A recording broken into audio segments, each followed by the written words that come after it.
आपने आखिरी बार कब देखा और सुना था कि देश का गृह मंत्री एक राज्य में 3 से 4 दिन का पड़ाव करे, घूम घूम कर हिंसाग्रस्त इलाकों में घूमे? इससे आपको स्थिति की गंभीरता का अंदाजा लग सकता है। मणिपुर में केंद्रीय गृह मंत्री अमित शाह का दौरा आज पूरा हो गया और इसमें सुर्खी बनी उनकी प्रेस कॉन्फ्रेंस। मुआवजे का ऐलान, सीबीआई जांच की बात, अधिकारियों की तैनाती और इन सब के अलावा हथियारों की वापसी को लेकर जो स्कीम है, जो एक्ट होना है, उस पर बातचीत। मणिपुर लगातार खबरों में बना हुआ है। मणिपुर लगातार हमारी और आपकी चिंताओं में बना रहे, इसलिए ज़रूरी है कि हालिया डेवलपमेंट्स पर भी विस्तार से बात हो। होम मिनिस्टर के इस ऐलान के बाद अलग अलग समुदाय, कुकी, मैती, वो क्या मांग कर रहे हैं? अलग राज्य की मांग, घाटी में समेट देने की मांग, इन सब पर विस्तार से बात होगी। बात इस पर भी होगी कि भारतीय जनता पार्टी की सांसद ने रेसलर्स के मुद्दे पर, महिला पहलवान और पुरुष पहलवानों के विरोध प्रदर्शन के मुद्दे पर अपनी ही पार्टी और सरकार पर क्या तल्ख टिप्पणी की, और इस पर भी कि महिला विकास मंत्री स्मृति ईरानी ने इस पूरे प्रसंग पर क्या कहा। इन सबसे इतर बृजभूषण शरण सिंह, जिन पर लगातार सवाल उठाए जा रहे हैं, वो अब अपनी रैली करके कौन सी नई मांग लेकर आ रहे हैं पॉक्सो एक्ट को लेकर, और जो सर्वखाप पंचायत हो रही हैं वहां पर क्या नारा बुलंद किया गया। मणिपुर की हिंसा और रेसलर्स का प्रोटेस्ट, इन सब पर विस्तार से बात होगी। नमस्कार, सौरभ द्विवेदी नाम है हमारा और आप देखना शुरू कर चुके हैं लल्लन टॉप शो। पहले बात मणिपुर की। केंद्रीय गृह मंत्री अमित शाह पिछले 4 दिन से इस प्रदेश के दौरे पर थे। उन्होंने हिंसाग्रस्त इलाकों का दौरा किया, सुरक्षा व्यवस्था की समीक्षा और अलग अलग समुदाय के लोगों से मुलाकात। आज सुबह उन्होंने प्रेस कॉन्फ्रेंस की और मणिपुर के हालात और सरकार के फैसलों के बारे में बताया। कहा कि बंद, ब्लॉकेज, हिंसा, कर्फ्यू सब बीते दौर की बात हो चुकी थी, लेकिन कुछ गलतफहमियों की वजह से पिछले दिनों हिंसा भड़की। मणिपुर हाईकोर्ट ने, मैं कोई झिझक के बगैर कह सकता हूं, एक जल्दबाज फैसले के कारण यहां पर जातीय हिंसा और 2 ग्रुपों के बीच में हिंसा की शुरुआत हुई। विगत 6 वर्षों से, जब से मणिपुर में भारतीय जनता पार्टी की सरकार आई, मणिपुर बंद, ब्लॉकेड, कर्फ्यू और हिंसा से मुक्त हो गया था। मणिपुर में अभी ढेर सारी एजेंसियां सुरक्षा की दृष्टि से काम कर रही हैं। उनके बीच में बेहतर समन्वय के लिए एडवाइजर श्री कुलदीप सिंह जी, जो कि रिटायर्ड डीजी सीआरपीएफ हैं, उनकी अध्यक्षता में इंटर एजेंसी यूनिफाइड कमांड की व्यवस्था आज से ही हम रचना में लाएंगे, जो सभी एजेंसियों के बेटर कोऑर्डिनेशन के लिए, पक्षपात विहीन कोऑर्डिनेशन के लिए इनकी अध्यक्षता में काम होगा। शांति की अपील के बाद अब बात ऐलान की। अमित शाह के ऐलान को पॉइंटर्स में समझते हैं। मणिपुर हिंसा के 6 मामलों की जांच सीबीआई करेगी। 2 जून से सर्च ऑपरेशन भी शुरू होगा। शाह ने कहा कि मैं मणिपुर के लोगों को विश्वास दिलाता हूं कि बिना किसी पक्षपात और भेदभाव के जांच होगी, दोषियों को सजा मिलेगी। दूसरा बिंदु, भारत सरकार की ओर से एक रिटायर्ड जज, हाईकोर्ट के चीफ जस्टिस स्तर के, इनकी अध्यक्षता में एक जुडिशियल कमीशन का गठन किया जाएगा, जो हिंसा के सभी पहलुओं और कारणों की जांच करेगा। तीसरा बिंदु, राज्यपाल की अध्यक्षता में शांति समिति का गठन, इसमें सभी पक्षों के लोग, राजनीतिक दलों के नेता और खिलाड़ी शामिल होंगे।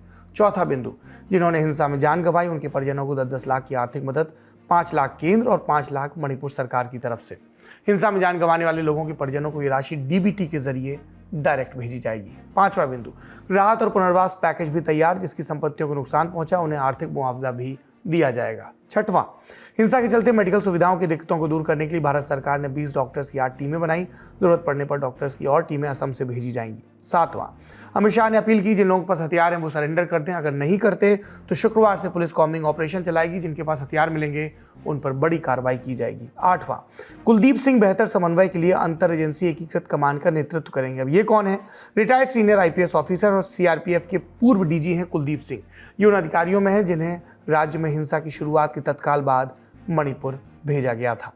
इन ऐलानों के साथ ही अमित शाह दिल्ली लौट आए। इससे पहले अपनी 4 दिन की यात्रा के दौरान उन्होंने इम्फाल में राज्य और केंद्र सरकार के अधिकारियों और नेताओं के साथ बैठक तो की, साथ ही कुकी, मैतेई, नागा समुदाय के लोगों के साथ भी मैराथन बैठक की। इम्फाल के अलावा शाह ने हिंसा प्रभावित चूड़ाचंदपुर, मोरेह और कांगपोकपी का दौरा भी किया।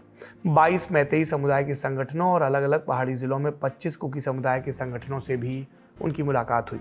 आपको बता दें, राजधानी इम्फाल और आसपास के जिले मैतेई बाहुल्य हैं, जबकि पहाड़ी इलाके जनजातीय। शाह ने दोनों समुदायों के लोगों के बीच राज्य के प्रति विश्वास बहाली के प्रयास किए ताकि हिंसा और पलायन दोनों पर रोक लगाई जा सके। और यही वजह है कि उन्होंने दोनों समुदायों की प्रमुख हस्तियों, खिलाड़ियों, बुद्धिजीवियों, 11 पार्टियों के नेताओं, सिविल सोसाइटी के लोगों, रिटायर्ड सैन्य अधिकारियों, महिला और युवा संगठनों के लोगों से मुलाकात की। इसके अलावा राहत शिविरों, अस्पतालों का दौरा भी किया और हिंसा प्रभावित लोगों को जल्द से जल्द शांति बहाली का भरोसा दिया। अब सवाल यह है कि गृह मंत्री के दौरे का हासिल क्या रहा, मैतेई और कुकी समुदाय के लोगों को क्या आश्वासन मिले और उन समुदायों की तरफ से भारत सरकार से क्या मांग की गई। इनका जवाब समझने के लिए हमने बात की ग्राउंड पर मौजूद पत्रकारों से। इस वक्त गृह मंत्री से कोई आश्वासन मिलता हुआ दिख नहीं रहा है, क्योंकि जो सिचुएशन है वो बहुत ही वॉलेटाइल सिचुएशन हो रखा है। और सबसे पहले जो जरूरी है वो है कॉन्फिडेंस बिल्डिंग मेजर्स इन दो गुटों के बीच में। तो अमित शाह ने अपने 3 दिन के दौरे पर जितने भी स्टेक होल्डर्स है सबसे उन्होंने अलग अलग से बातचीत की है, चाहे वो कुकी कम्युनिटी के जो कम्युनिटी लीडर्स हैं या मेते कम्युनिटी के जो लीडर्स हैं उनसे। अब कुकी कम्युनिटी ये कह रही है कि वो मणिपुर राज्य से कंप्लीट सेपरेशन चाहते हैं, एडमिनिस्ट्रेटिव सेपरेशन, क्योंकि उनका ये कहना है कि मणिपुर राज्य का जो एडमिनिस्ट्रेशन है, मुख्यमंत्री बीरेन्द्र सिंह और मणिपुरी जो सोसाइटी है जिसमें वैली रीजन में ज्यादातर मेते एथनिसिटी के लोगों के डोमिनेंस है, वहां पे वो अपने आप को सेफ फील नहीं करते। अगर आपको मणिपुर के डेमोग्राफी के बारे में पता चलेगा तो वैली और हिल ये 2 जगह होता है। वैली में मेते लोग ज्यादा डोमिनेंट है और जो पहाड़ी के इलाके हैं आसपास के हिल्स, वहां पे कुकी कम्युनिटी जो ट्राइबल्स हैं वो रहते हैं। और दरअसल इन 2 गुटों के बीच में पिछले 1 महीने से लड़ाई चल रही है और कुकी कम्युनिटी का ये कहना है कि ये लड़ाई कोई एथनिक क्लैश तो है, लेकिन ये सबसे बड़ी जो बात है वो है जमीन, लैंड। और पहाड़ी इलाके में जो जमीन है उनका हक कुकी कम्युनिटी के पास है, क्योंकि ये कॉन्स्टिट्यूशनल राइट है, ट्राइबल लैंड के ऊपर उनका होल्ड है। और वो उन लोगों का ये कहना है कि मेते कम्युनिटी को अगर स्केड्यूल ट्राइब टैग मिल गया, जो जिसकी डिमांड मेते कम्युनिटी अभी कर रही है, तो उनकी जमीन के ऊपर जो अधिकार है वो कहीं ना कहीं कम हो जाएगा। तो ऐसा ही एक कॉम्प्लेक्स सिचुएशन बना हुआ है और इन 2 ट्राइब के बीच में, इन 2 एथनिसिटीज के बीच में ये जो झड़प है, ये जो रसाकशी जिसे कहते हैं, ये आज का नहीं है, कई सेंचुरीज तक चला आ रहा है। तो इस विषय को, इतने कॉम्प्लेक्स विषय को 3 दिन में निपटाना या इसका एक सोल्यूशन ढूंढ के देना बहुत ही इम्पॉसिबल एक टास्क है। मणिपुर हिंसा को रिपोर्ट करने के लिए ललन टॉप की टीम पिछले कुछ दिनों से ग्राउंड पर थी। हिंसा पर एक विस्तृत फाइनल रिपोर्ट जल्द आपके सामने ललन टॉप के सभी प्लेटफॉर्म्स पर प्रस्तुत की जाएगी। हमारे साथी सिद्धांत मोहन जो ग्राउंड पर हिंसा का नजारा देखकर आए, उनके अनुभव सुनिए। देखिए, अमित शाह मणिपुर से होकर आ रहे हैं, उनकी पीसी हुई है, जो भी चीज़ें उन्होंने बताई हैं, इससे स्थिति पे नियंत्रण होगा कि नहीं ये कहना अभी जल्दबाजी है। क्योंकि अभी आप अगर मणिपुर के जो असली हालात हैं वो ये देखें तो हाँ, मैतेई और कुकी समुदाय के लोगों ने एक दूसरे के साथ खूनी खेल खेला है। वो एक दूसरे की लाशें गिरा रहे हैं, एक दूसरे को गोली मार रहे हैं, घरों में आग लगा रहे हैं। ये आम दंगे नहीं है जहाँ पत्थरबाजियाँ हुई, लड़ाई झगड़े हुए, रोड ब्लॉक हुआ, इतने से बस नहीं रुका है सब मामला। काफ़ी ज़्यादा हिंसक हो चुका है, हज़ारों की संख्या में लोग विस्थापित हुए हैं।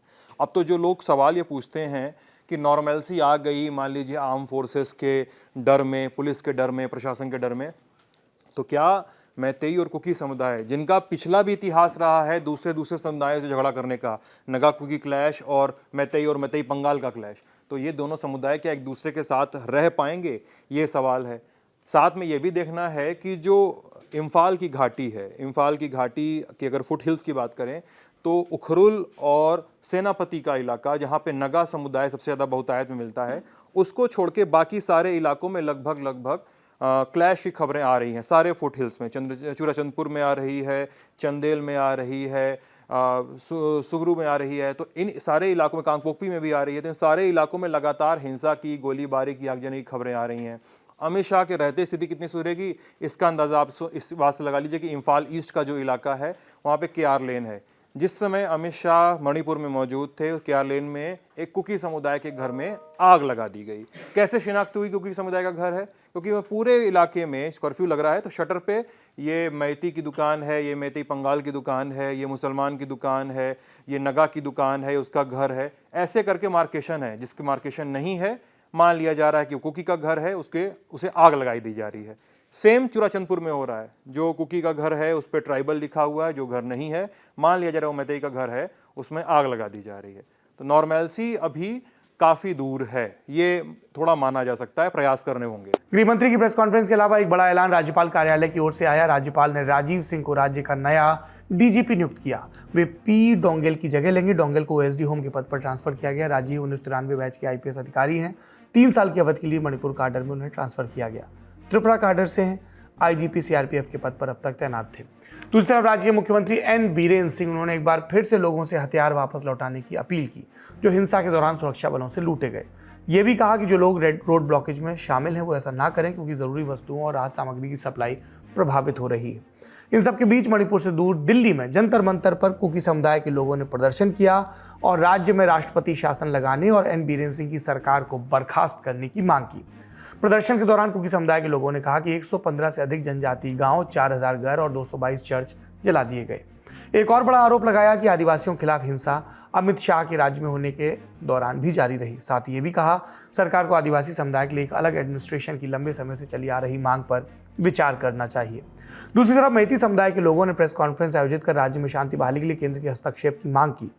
लोगों ने कहा कि उन्हें इम्फाल घाटी में सीमित किया जा रहा है ताकि एक अलग राज्य की मांग हो सके। ये भी बोले मैती समुदाय के लोग कि हिंसा के दौरान पुलिस ने उनकी मदद के लिए कुछ भी नहीं किया। दोनों समुदायों के अपने अलग अलग दावे हैं। फिलहाल गृह मंत्री ने निष्पक्ष जांच और कार्रवाई की बात कही है। आगे जो भी अपडेट होगा ललन टॉप आप तक पहुंचाता रहेगा। अब चलते हैं दूसरी बड़ी खबर की तरफ।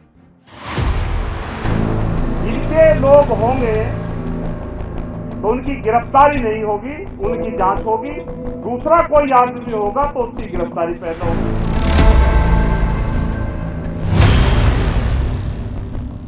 फिर आ गए आप उसी पर, फिर आ गए आप उसी पर। मैंने पहले कह दिया कौन क्या कर रहा है, मेरे से क्या लेना देना भाई, मेरे से क्या लेना देना है, कौन क्या कह रहा है, मेरे से क्या लेना देना है।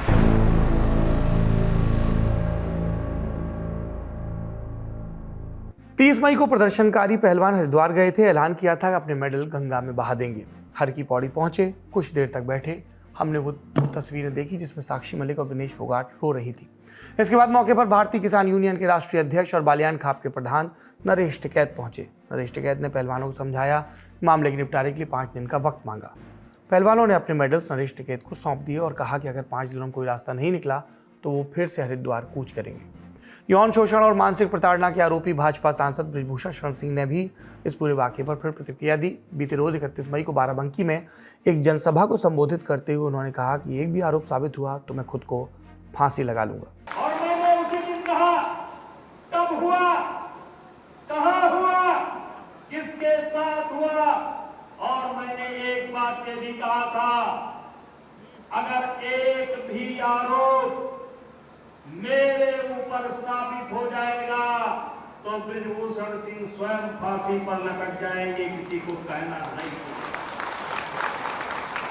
ऐसा ही बयान बृजभूषण ने तब भी दिया था जब ये प्रदर्शन शुरू हुआ था जनवरी में। इधर मेडल सौंपे जाने के बाद नरेश टिकैत ने पहलवानों के मसले पर मुजफ्फरनगर में 1 जून यानी आज एक महाखाप पंचायत बुलाई। टिकैत ने जानकारी दी कि महापंचायत में यूपी, हरियाणा, पंजाब, राजस्थान, दिल्ली से अलग अलग 50 खापों के प्रतिनिधियों ने हिस्सा लिया। मकसद बृजभूषण शरण सिंह की गिरफ्तारी की मांग को लेकर माहौल तैयार करना। हम शांतिपूर्ण तरीके से अपनी बात कह रहे हैं। यहाँ पे भी बहुत फैसले हुए। फैसला तो यहाँ का सुरक्षित रक्षा, लेकिन ये जरूर है कि राष्ट्रपति से मिलेंगे। एक फैसला ये पंचायत ने कहा कि एक सुना दो कि राष्ट्रपति से खाप प्रतिनिधित्व मिलेगा, सरकार से मिलेगा। और जो भी फैसले होंगे वो कल कुरुक्षेत्र में होंगे, लेकिन ये लड़ाई लड़ जाएगी। ये खाप पंचायत लड़कियां ये हारेंगी नहीं, ये लड़ाई लड़ी जाएगी। ये अन्याय उनके साथ में नहीं होगा। अभी तो सरकार बांटने पर लगी हुई है। पहलवानों के मंच पर पहले राजनेता पहुंचे, भाषण हुए और अब मामला टिकैत और किसान नेताओं के हाथ पहुंच गया। ऐसे में कई लोग इस आंदोलन के राजनीतिक होने की बात कहने लगे। किसी ने इसे यूपी बनाम हरियाणा से जोड़ा तो किसी ने जातिगत आग्रह जोड़ दिए। बृजभूषण सिंह ने भी इस मसले पर प्रेस कॉन्फ्रेंस की और ये कहा, फला क्या कह रहे हैं, फला पंचायत हो रही है, फला क्या कह रहे हैं, भाई मुझसे क्या लेना देना है? कौन क्या कह रहा है, मुझसे लेना देना नहीं है। आप सभी लोगों से हाथ जोड़कर के विनती है, पुलिस के जांच का इंतजार करिए। जो पुलिस के जांच में आएगा, जो भी रास्ता मुझे न्यायालय के द्वारा दिखाया जाएगा, उस रास्ते पर मैं चलूंगा।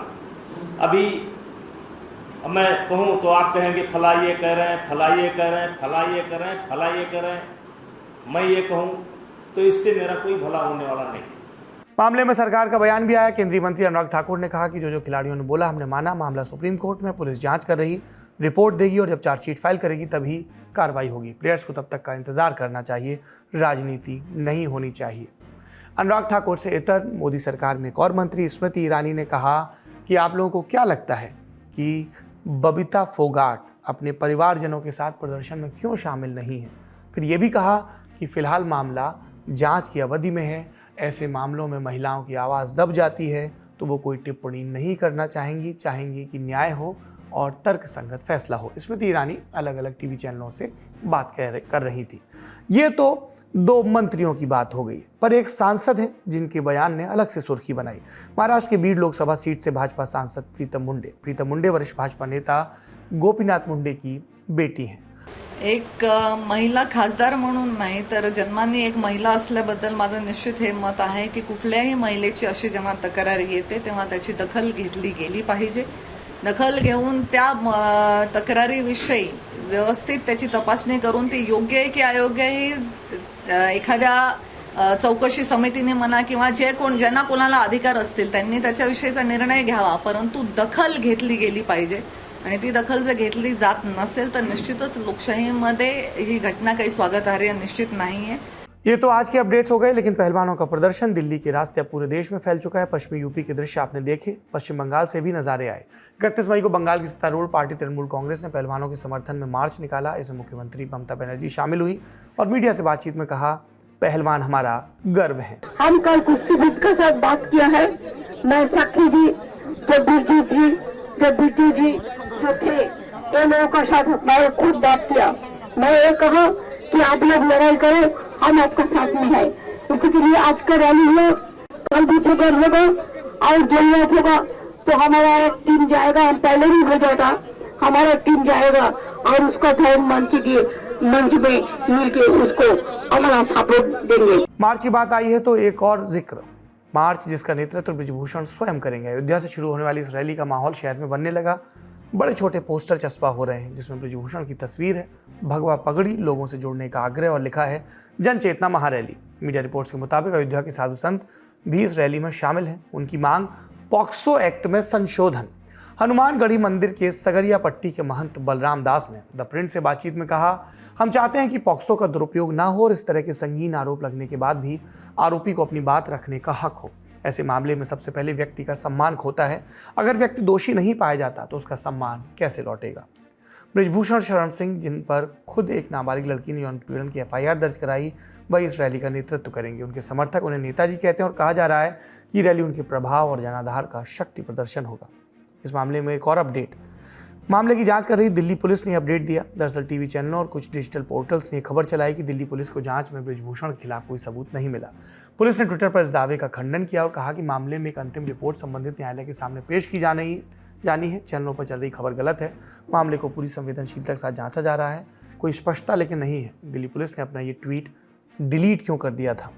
इस पूरे मसले में लाख रुपए का सवाल ये भी कि पहलवानों की जिद या आग्रह सही है कि बृजभूषण गिरफ्तार हो, पद छोड़ें, या फिर बृजभूषण का आरोप की जांच के बिना उन पर कार्रवाई नहीं हो सकती। हमने कानूनी मामलों के जानकार से भी इस प्रसंग पर बात की।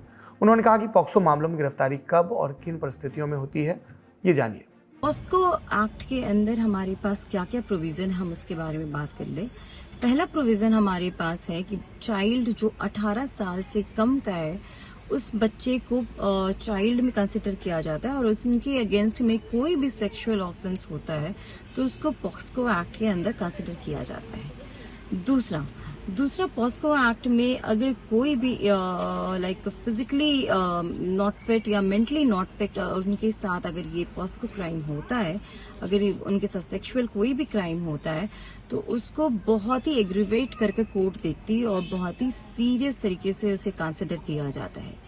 तीसरा, कोर्ट में ये माना गया है कि पॉक्सो एक्ट के अंदर जो भी बच्चे केस दर्ज कराते हैं जो 18 साल के कम है, उनको होल एंड सोल गार्जियन उनका पुलिस की तरीके से देखा जाता है। चौथा, पॉक्सो एक्ट को बहुत ही स्ट्रिक्ट डायरेक्शन ये दिया गया कि जो भी पॉक्सो एक्ट के अंदर मुकदमा दर्ज होता है उसकी सुनवाई 1 साल के अंदर उसको डिस्पोज ऑफ कर देनी चाहिए। तो पॉक्सो एक्ट पास क्या क्या प्रोविजन, हम उसके बारे में बात कर ले। पहला प्रोविजन हमारे पास है कि चाइल्ड जो 18 साल से कम का है उस बच्चे को चाइल्ड में कंसिडर किया जाता है और उनके अगेंस्ट में कोई भी सेक्सुअल ऑफेंस होता है तो उसको पॉक्सो एक्ट के अंदर कंसिडर किया जाता है। दूसरा पॉक्सो एक्ट में अगर कोई भी लाइक फिजिकली नॉट फिट या मेंटली नॉट फिट उनके साथ अगर ये पॉक्सो क्राइम होता है, अगर उनके साथ सेक्सुअल कोई भी क्राइम होता है तो उसको बहुत ही एग्रीवेट करके कोर्ट देखती है और बहुत ही सीरियस तरीके से उसे कंसिडर किया जाता है। तीसरा, कोर्ट में ये माना गया है कि पॉक्सो एक्ट के अंदर जो भी बच्चे केस दर्ज कराते हैं जो 18 साल के कम है, उनको होल एंड सोल गार्जियन उनका पुलिस की तरीके से देखा जाता है। चौथा, पॉक्सो एक्ट को बहुत ही स्ट्रिक्ट डायरेक्शन ये दिया गया कि जो भी पॉक्सो एक्ट के अंदर मुकदमा दर्ज होता है उसकी सुनवाई 1 साल के अंदर उसको डिस्पोज ऑफ कर देनी चाहिए। तो पॉक्सो एक्ट एक्चुअली बहुत ही ज्यादा हीनियस क्राइम है। ये माइनर बच्चों जो 18 साल से कम है उनके खिलाफ होता है और ये पॉक्सो एक्ट का अगर सेक्शंस के अंदर दर्ज है तो इसमें भी इमीडिएट अरेस्ट का इसमें प्रोविजन बनता है। इसमें आप इमीडिएट अरेस्ट करने की डायरेक्शन और विद इन 1 ईयर के अंदर इसे डिस्पोज ऑफ करने का प्रोविजन होता है। आरोप लग रहे हैं, महापंचायत बुलाई जा रही है और महारैली हो रही है, मामले की जांच जारी है, लेकिन इस पूरे मसले से देश के अलग अलग कोनों में युवा पहलवानों पर, खिलाड़ियों पर, खासकर महिला खिलाड़ियों पर बुरा असर पड़ रहा है। इंडिया टुडे के मंजीत सहगल ने एक ज़रूरी रिपोर्ट की है। लिखा कि कैसे इस विवाद के बाद माता पिता अपनी बेटियों को कुश्ती और दूसरे खेलों में भेजने से कतरा रहे हैं। प्रैक्टिस कर रहे खिलाड़ियों का सवाल है कि अगर सीनियर खिलाड़ियों के साथ ऐसा बर्ताव हो रहा है तो उनका क्या होगा। अंत में बात फैक्ट और नियम कानून की। आरोप लगे हैं, जांच चल रही, कौन सही कौन गलत ये हम आप या खाप तय नहीं करेंगे, रैली तय नहीं करेगी, देश का कानून तय करेगा। पर यह तो तय करना चाहिए कि देश का ये कानून कितनी तत्परता दिखाएगा जांच में और फैसले में, और जो लोग इन सारी एजेंसीज में महत्वपूर्ण पदों पर बैठे हैं वो कितना निष्पक्ष रहेंगे, क्योंकि देश की आस्था का सवाल है, न्याय का सवाल है, सत्य का सवाल है। जो पीड़ित हैं, जिन पर आरोप हैं, सभी के अपने अपने हित हैं, अपने अपने आग्रह हैं, पर अंततः सब यही चाहते हैं कि तथ्य सामने आए, जो दोषी है उन पर कार्रवाई हो और जो दोषी नहीं है वो बाइज्जत बरी किए जाएं। पर बहस यहीं तक ना रुके। बहस का एक सिरा ये भी पहुंचे कि देश में ये जो तमाम खेल महासंघ चल रहे हैं, क्या ये सभी नियमों का पालन कर रहे हैं? क्या इन सभी महासंघों में यौन उत्पीड़न के निपटारे के लिए ज़रूरी प्रावधान हैं, ज़रूरी समितियां हैं, ज़रूरी फैसले समयबद्ध ढंग से होते हैं? कोई रसूख के नाम पर अपनी जागीर तो नहीं चला रहा है।